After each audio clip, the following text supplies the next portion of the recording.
오늘 복음 새로 듣기 두 번째 시간 구원을 주시는 이라는 제목으로 말씀을 나누겠습니다.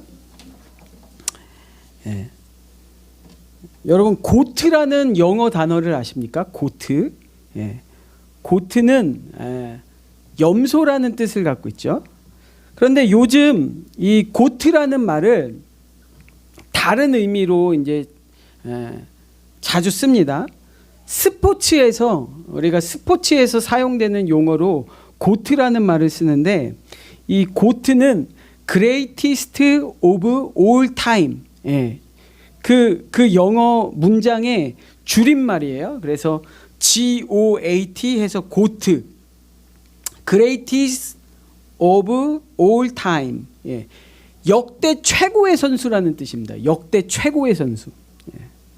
그래서 스포츠에 이렇게 목숨을 건 사람들은 이 고트 논쟁이라는 것을 자주 하게 됩니다. 누가 정말 역대의 최고의 선수냐, 축구 좋아하는 사람 누가 가장 위대한 축구 선수냐, 서로 싸웁니다.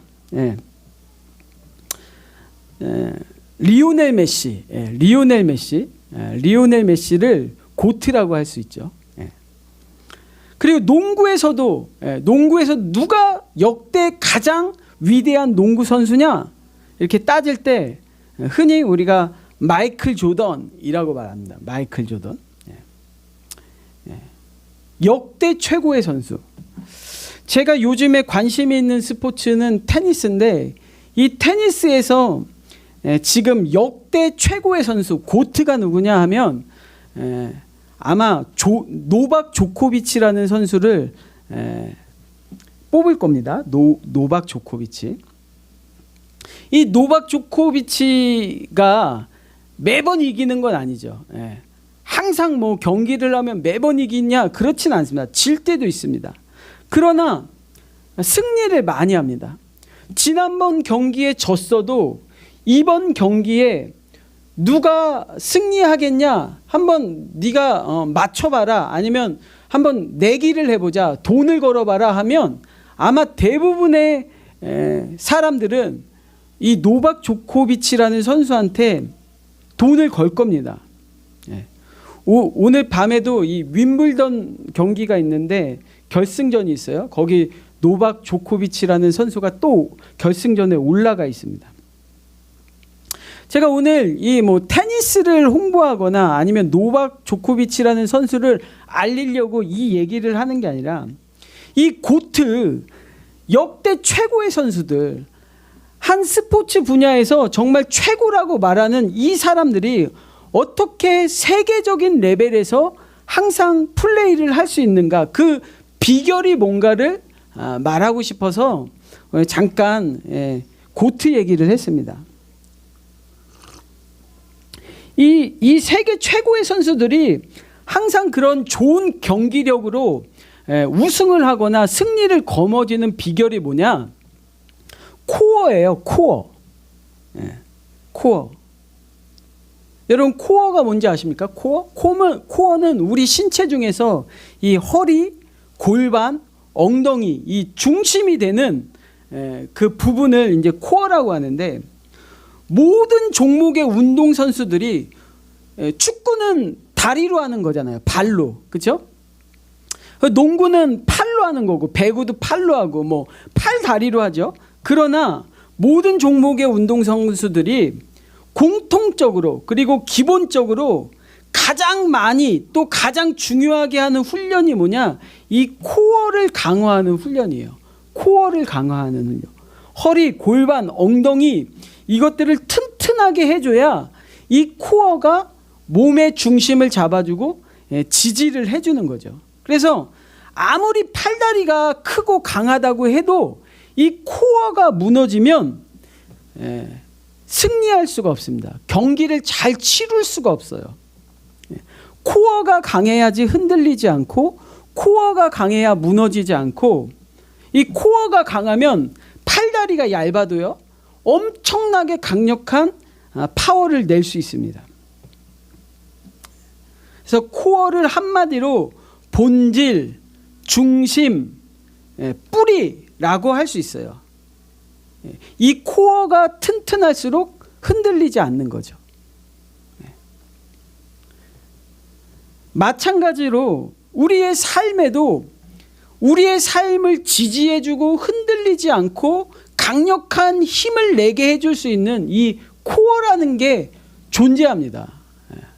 삶에도요, 코어가 있어요. 그리스도인들이 사는 삶에도 코어가 있습니다.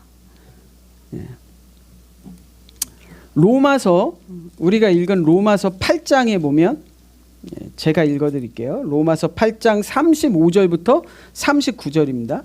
누가 우리를 그리스도의 사랑에서 끊으리요? 환난이나 공고나 박해나 기근이나 적신이나 위험이나 칼이랴. 기록된 바 우리가 종일 주를 위하여 죽임을 당하게 되어도 되며 도살당할 양같이 여김을 받았나이다 함과 같으니라. 그러나 이 모든 일에 우리를 사랑하시는 이로 말미암아 우리가 넉넉히 이기느니라. 내가 확신하노니 사망이나 생명이나 천사들이나 권세자들이나 현재일이나 장래일이나 능력이나 높음이나 깊음이나 다른 어떤 피조물이라도 우리를 우리 주 그리스도 예수 안에 있는 하나님의 사랑에서 끊을 수 없으리라. 제가 길게 읽었지만 우리가 고난을 당하거나 환난을 당하거나 핍박이 있을 때 넉넉히 이길 수 있답니다. 끊어지지 않을 수 있대요. 그런 힘이 있다는 겁니다. 고난과 환난과 핍박이 와도 넉넉히 이기고 끊어지지 않는 그 영적인 코어라는 게 있다는 거예요. 에베소서, 신약성경 에베소서 1장 13절 14절에 보면, 에베소서 1장 13절 14절에 보면 그 안에서 너희도 진리의 말씀 곧 너희의 구원의 복음을 듣고 그 안에서 또한 믿어 약속의 성령으로 인치심을 받았으니 이는 우리 기업의 보증이 되사 그 얻으신 것을 속량하시고 그의 영광을 찬송하게 하려 하심이라. 이건 또 무슨 뜻이냐? 우리가 복음을 듣고 믿어 인치심을 받는다. 기업의 보증이 된다. 인치심이라는 게 뭐예요? 도장이 찍혔다는 겁니다. 그렇죠? 기업의 보증이라는 게 뭐예요? 보증. 우리 보증 세우잖아요. 보증. 그러니까 변하지 않는, 도장 찍고 보증 세우면 뭐예요? 변하지 않는다는 거잖아요. 보장이 된다는 겁니다. 죽어도 변하지 않고 보장이 되는 증거가 있다라는 거예요. 그게 바로 영적인 코어죠. 히브리서 한 군데 더 보겠습니다. 히브리서 6장. 히브리서 6장 19절. 히브리서 6장 19절에 보면 우리가 이 소망을 가지고 있는 것은 영혼의 닷 같아서 튼튼하고 견고하여 휘장 안에 들어가나니. 영혼의 닷 같아서, 영혼의 닷이 뭐죠? 배가 정박할 때, 항구에 이렇게 정박할 때 내려놓는 거잖아요. 파도가 불어도, 비바람이 와도, 태풍이 불어닥쳐도 이 닷을 내리고 있으면 이게 튼튼하고 견고해서 땅에 박혀서 우리가 파도에 휩쓸려가지 않도록, 배가 바람에 떠내려가지 않도록 그렇게 잡아주는 거잖아요. 근데 분명히 영혼에도 닷이 있대요. 영혼에도. 우리의 영적인 닷이 있어서 그게 튼튼하고 견고하게 우리를 잡아준대요. 그게 바로 영적인 코어라는 겁니다. 영적인 코어. 여러분, 운동선수만 코어가 있는 것이 아니라 그리스도인에게도 이 코어라는 게 있습니다. 그래서 이 코어가 튼튼해야, 영적인 코어라는 게 있어야 넉넉히 이기고 끊어지지 않고 변하지 않고 절대 떠내려가지 않고 영적인 전쟁에서 승리하게 되는 거죠. 그렇다면 이 그리스도의 삶에서 코어가 되는 게 뭐냐?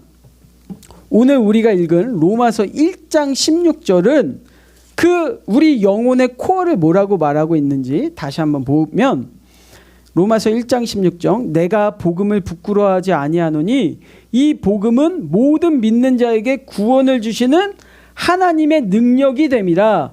복음은 모든 믿는 자에게 구원을 주시는 하나님의 능력이 됨이라.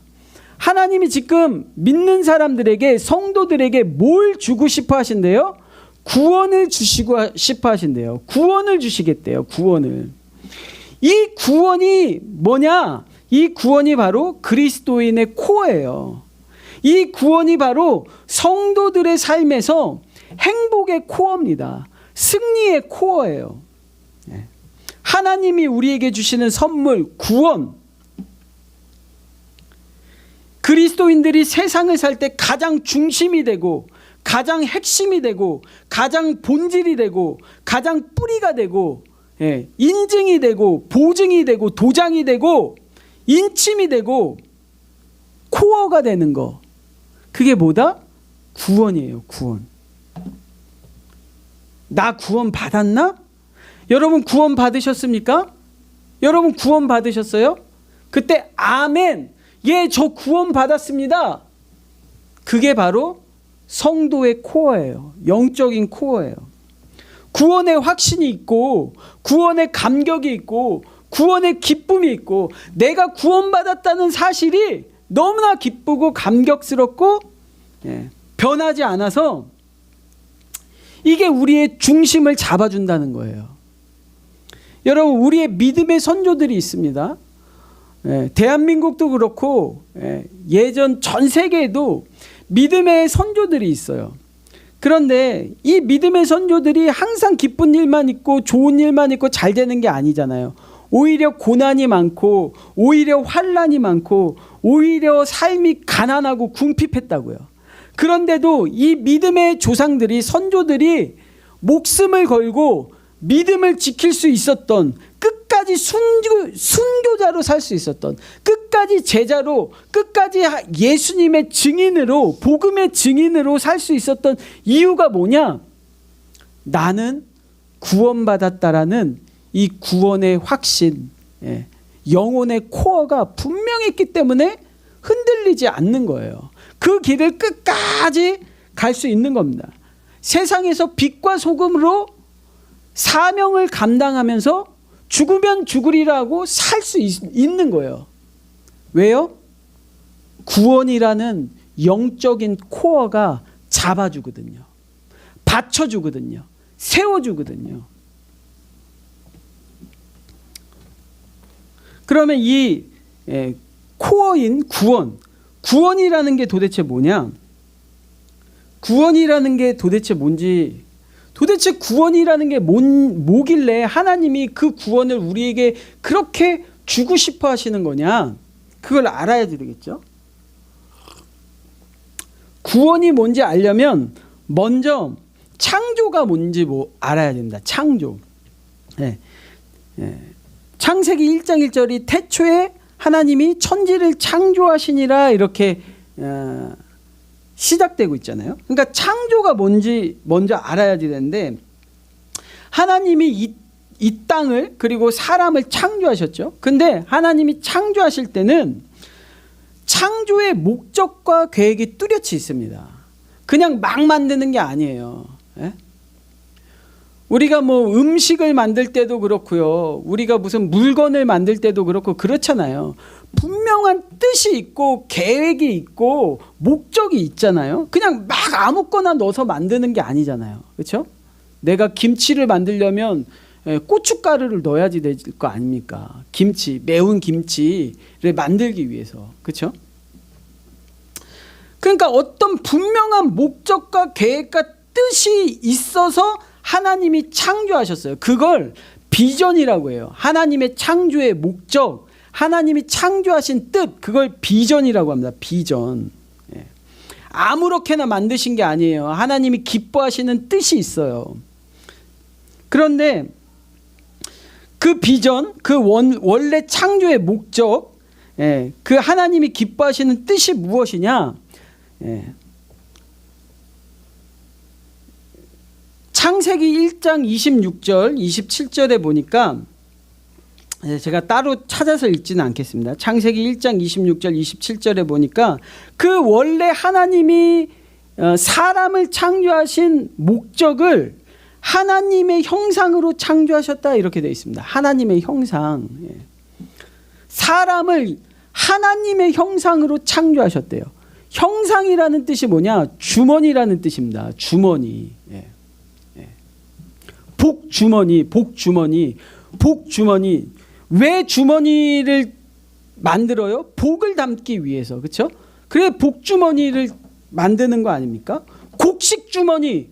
곡식 주머니에는 뭐를 담는 거예요? 곡식을 담는 거죠. 곡식.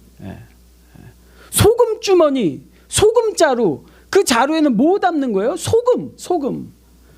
그런데 하나님이 사람을 하나님의 형상, 하나님의 주머니로 만들었대요. 그러면 사람 안에 지금 뭘 담으시려는 거예요? 하나님을 담으시려는 거죠. 사람이 사람의 형상으로 만들어진 게 아니라 동물의 형상, 식물의 형상, 사람의 무슨 천사의 형상으로 만든 게 아니라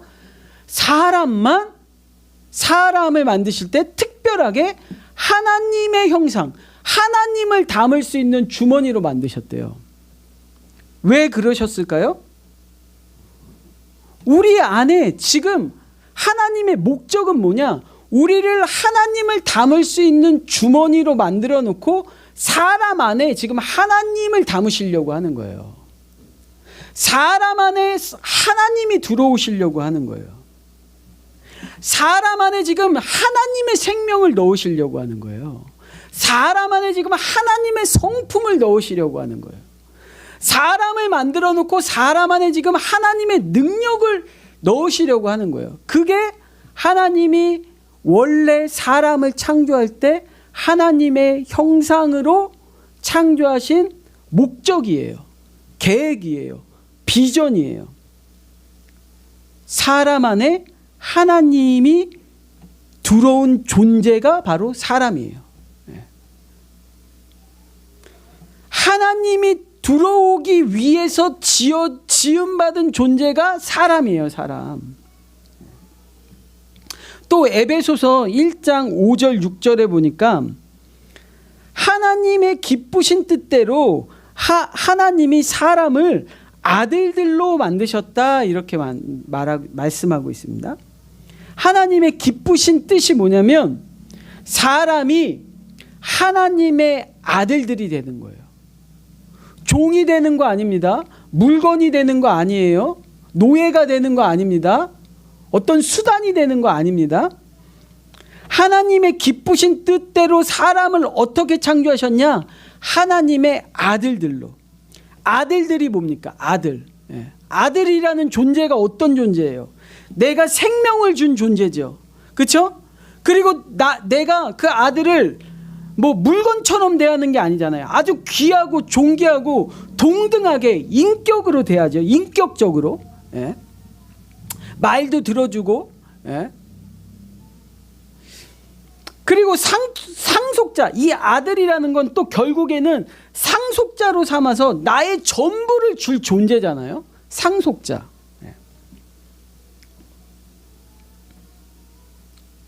그러니까 사람이 그렇게 오직 사람만 동물과 식물과 천사들과 다르게 사람만 하나님의 자녀로 자신과 동등한 존재로 만들어서 그 안에 하나님을 담는 거예요. 그 안에 하나님이 들어오시는 거예요. 그 안에 하나님으로 충만하게 하시는 거예요. 하나님과 사람이 하나로 연합되는 거죠. 그렇게 살게 하시는 것, 그게 바로 하나님의 창조의 목적이에요.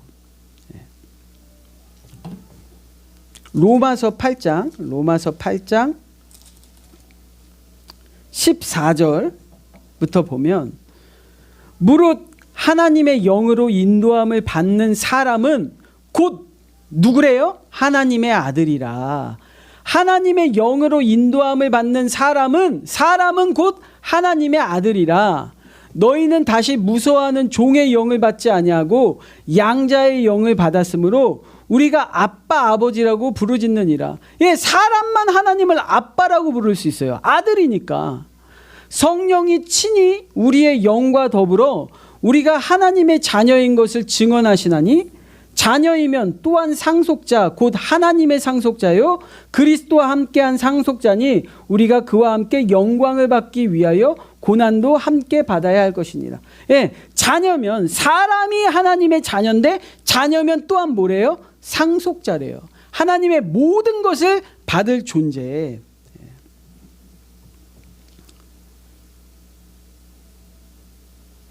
그런데 이 하나님의 창조의 목적, 하나님의 비전대로 사람이 하나님의 자녀가 돼야지 되는데 이 사람이라는 주머니 안에 하나님이 들어오셔서 하나님과 연합이 돼야지 되는데 하나님의 자녀가 돼야지 될 내가 이 존재가 어떻게 됐어요?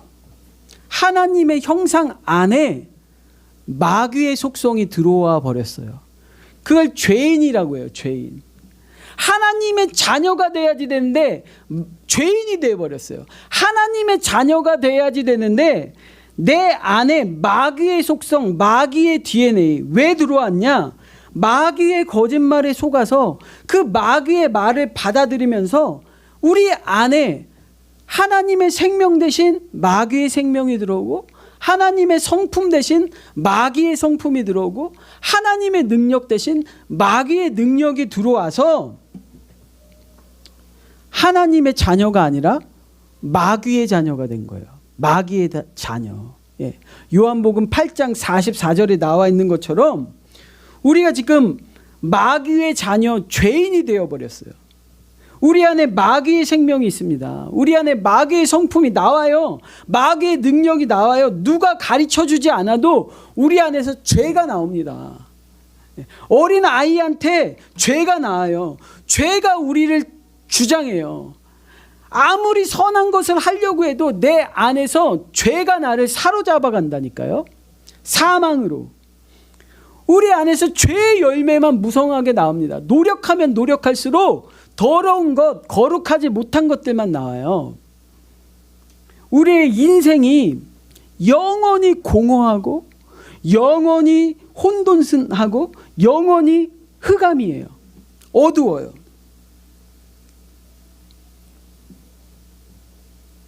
왜냐? 하나님의 자녀로 만들어져야지 될, 창조돼야지 될 그 창조의 목적이 깨지고 우리가 마귀의 자녀가 됐기 때문이에요. 존재가 바뀌었어요. 존재가 바뀌었다고요. 하나님의 계획은 우리 존재를 하나님의 자녀로 만드는 건데 마귀의 자녀가 됐어요. 존재가 바뀌었어요. 존재가. 그런데 왜 하나님이 우리한테 구원을 주시려고 하냐? 이 죄로 망가진 것들 있잖아요. 원래 창조의 계획들, 원래 하나님의 자녀로 만들고 싶었던 그 계획들, 원래의 비전들을 완성시키고 성취시키기 위해서 구원을 우리에게 주시는 거예요. 구원이 뭐냐? 마귀의 자녀인 우리가 다시 하나님의 자녀로 바뀌는 거. 원래 하나님의 형상으로 지음받은 사람이 원래 창조의 비전대로 하나님의 자녀가 되는 것, 그게 구원이에요. 그러니까 여러분, 내가 구원을 받는다는 게 뭡니까? 여러분 구원 받으셨어요? 아까 제가 우리가 살아가는데 영적인 코어가 뭐라고 했습니까? 내가 구원 받았나 안 받았나가 확실해야지 된다고 했잖아요. 여러분 구원 받으셨어요? 구원의 본질은, 구원을 받은 사람은 어떻게 되는 거냐? 구원은 존재를 바꾸는 겁니다. 존재를. 예? 존재 해결이 구원이에요. 존재 해결. 우리 사람이 달라졌네 이런 소리 하잖아요. 사람이 달라지는 게 구원받는 거라니까요. 우리가 세상 살아가는데 여러 가지 문제들이 있잖아요. 정치의 문제, 뭐 환경, 요즘에는 또 그쵸? 물난리 나고 뭐 엄청 더워서 사람들이 죽고 지진이 일어나고 환경의 문제, 또 경제의 문제. 그래서 불평등하고 가난한 사람은 늘 가난하고 부자는 늘 잘 먹고 잘 살고, 또 서로 혐오하고, 남녀노소가 서로 싸우고, 전쟁, 민족과 민족이, 나라와 나라가 폭력, 이런 여러 가지 세상의 문제들이 있는데, 이 세상의 문제를 해결하려면 누가 바뀌어야지 되는 거예요? 사람이 바뀌어야죠. 정치를 하는 사람이 바뀌어야죠. 그렇죠? 사업을 하는 사람이 바뀌어야죠. 사람을 고치는 사람이 바뀌어야죠. 의사가 바뀌어야죠. 예? 사람이 바뀌어야 이 모든 문제가 해결되는 거예요. 그래서 존재가 바뀌면 문제가 바뀌는 거죠. 그게 구원입니다. 그게 구원이에요. 존재를 바꾸는 거, 그게 구원입니다. 문제를 바꾸는 게 구원이 아니라 존재를 해결하는 거. 문제를 해결하는 게 구원이 아니에요, 여러분. 하나님의 계획은 존재예요, 존재. 하나님의 비전은 존재, 우리가 하나님의 자녀 되는 거, 사람이 바뀌는 게 구원이라고요. 그런데 마귀는 끊임없이 거짓말을 하죠. 마귀는 우리한테 계속 거짓말합니다. 세상이 우리에게 주는 메시지가 뭐예요? 문제 해결이에요. 문제 해결. 구원을 문제 해결이라고 말해요. 너 그 문제 해결됐어? 너 돈 문제 해결됐어? 너 건강 문제 해결됐어?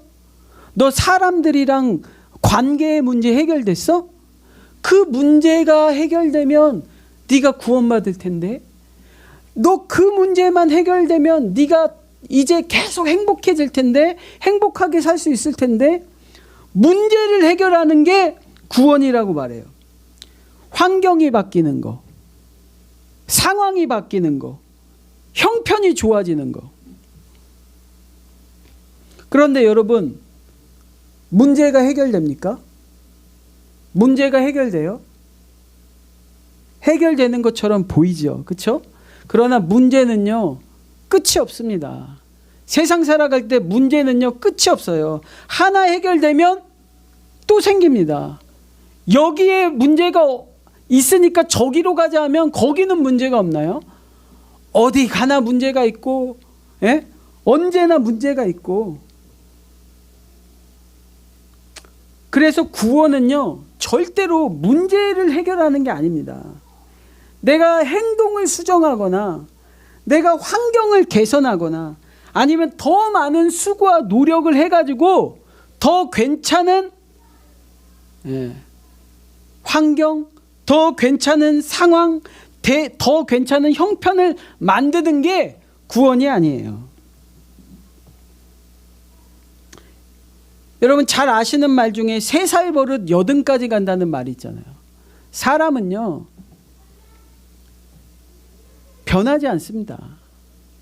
뭐 노력한다고 변하는 게 아니에요. 형편이 좀 나아진다고 사람의 본성이 바뀌는 게 아닙니다. 3살 버릇 80까지 간다. 진리예요, 진리.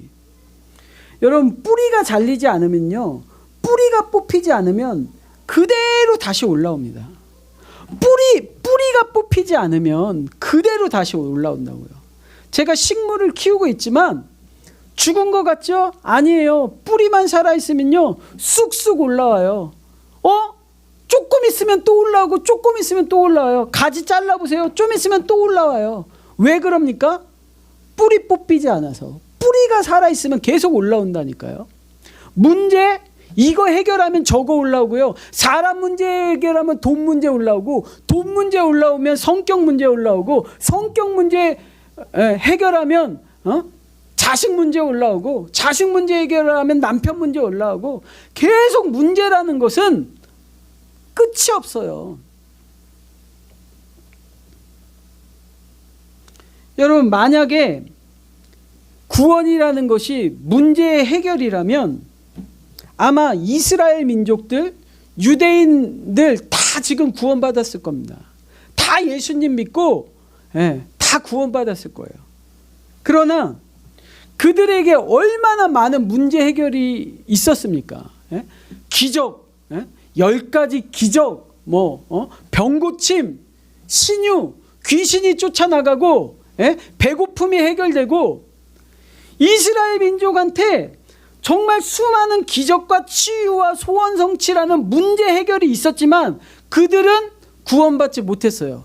예수님을 십자가에 못 박았다고요. 그 문제 해결받은 수십만 명, 수백만 명 지금 다 어디가 있냐고요.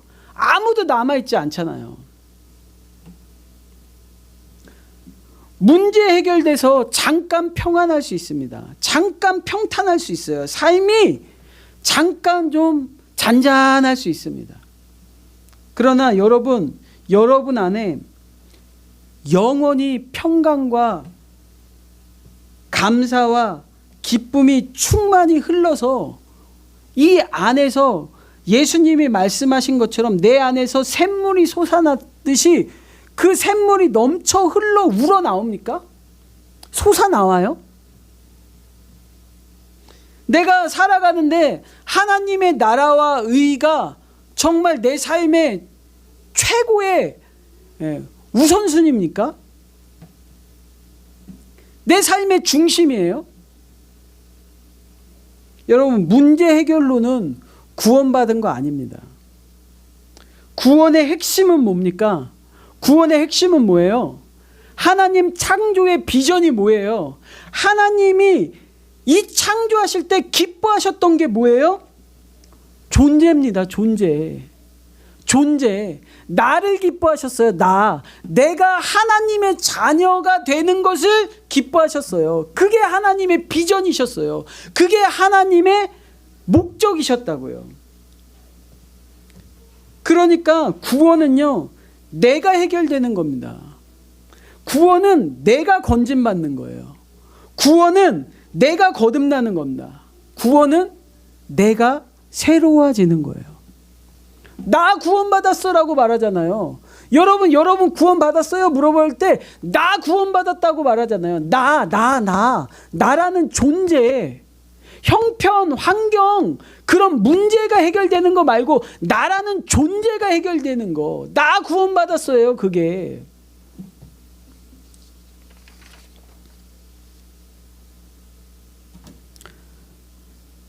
사랑하는 복음자리 성도 여러분, 여러분은 세상을 살아갈 때 여러분을 강하게 붙잡아 주는 게 뭐예요?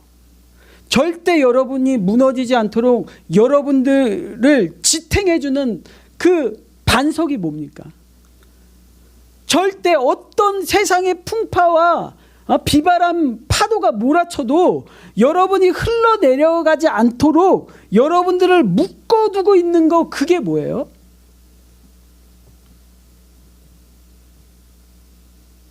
구원입니다. 이 하나님이 모든 믿는 자에게 주시는 이 구원의 선물이 여러분의 삶의 본질, 여러분의 삶의 중심, 여러분 삶의 뿌리, 여러분 삶의 닷, 여러분 삶의 보증, 코어가 되시길 축복합니다. 구원이 복이에요. 구원이 복. 구원은 하나님이 나에게 가장 귀하게 주신, 나에게 주신 가장 큰 선물이에요. 선물. 그래서 구원받은 사람은요, 풍파에 무너지지 않습니다. 구원받은 사람은요, 시련에 끊어지지 않습니다. 구원받은 사람은 유혹에 돌아서지 않습니다. 왜냐? 이 구원은 문제로 구원받은 것이 아니라, 문제가 해결돼서 구원받은 것이 아니라 존재로 구원받았기 때문이에요. 존재로. 죄인은 늘 문제 아래 있거든요. 죄인은 문제가 일어나면 나 어떡하지? 나 죽네 해요. 그러나 구원받은 성도는 이 존재가 문제 위에 있어요. 존재가 문제를 다스리고 정복하고 통치합니다. 문제보다 큰 존재가 누구냐? 하나님이셔요. 나에게 있는 세상의 그 어떤 문제보다 더 큰 존재가 하나님이에요, 하나님. 근데 그 하나님이 나랑 연합해서 지금 내 안에 계시다고요. 그분의 생명이 내 생명이고, 그분의 성품이 내 성품이고, 그분의 능력이 내 능력이에요. 그래서 내가 구원받은 거예요. 여러분, 이 구원받지 못하면 내가 하나님의 자녀가 되는, 내가 하나님 나라의 상속자가 되는, 내 존재가 하나님의 자녀 되는 이 구원받지 못하면 이 세상 험한 길, 이 세상 세찬 풍파, 비바람 절대 그 앞에서 끝까지 못 갑니다. 나 구원받았나? 나는 하나님의 자녀인가? 이 하나님의 자녀가 되는 존재의 구원이 여러분이 가는 이 좁은 믿음의 길에, 신앙의 길에, 신앙의 삶에 코어가 되고 중심이 되고 뿌리가 되는, 그래서 넉넉히 이기고 끊어지지 않고 떠내려가지 않고 승리하게 되는 축복이 있길 다시 한번 주님의 이름으로 축복합니다.